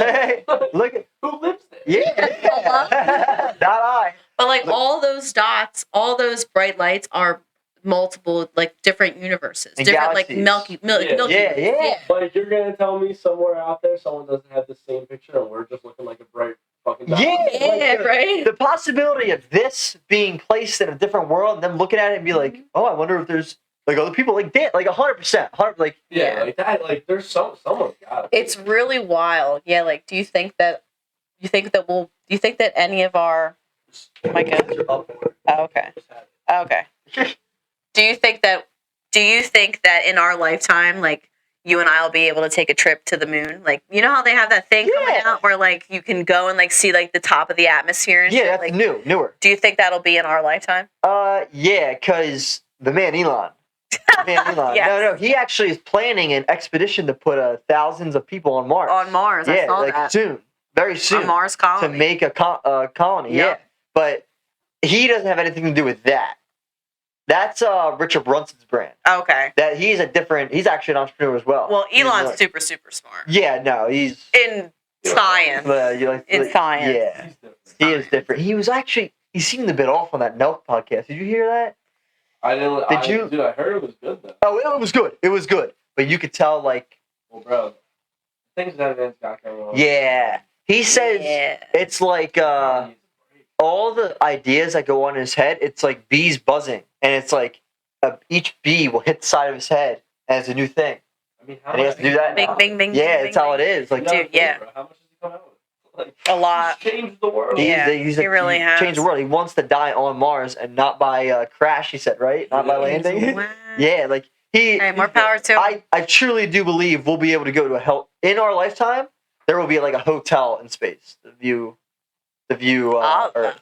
Cool by me. Yeah. It'll be a lot of bread, but Oh, yeah. I'll do it. it'll be gas. It'll be gas. It'll be gas. It'll be gas. Sponsor us on the podcast. Yeah. And we'll give away a ticket for free. And we'll bring the pod to space. Hell yeah. Next episode's from space. Yeah. Well, listen, Al. This podcast was more than fun. I Hell loved having yeah. you on. Awesome. I think we had a great conversation. Thanks for having me. Oh, of course. You're This welcome is back cool on shit. anytime. And like I said, everyone, she's a part of the team. So is Vinny, Marissa, everyone behind the scenes, everyone on the website.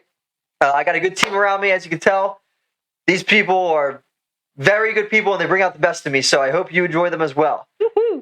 Episode 12. Allison, is there anything you'd like to say before heading out? No, I appreciate the safe space, Robert. I'm glad that you also have the gift that I have. Of course, yeah. Everyone's in the family. Yes, exactly. And yeah, episode 12. Yeah. Episode 12, everybody. I hope you enjoy. Thank you so much. Peace and love. Peace and love.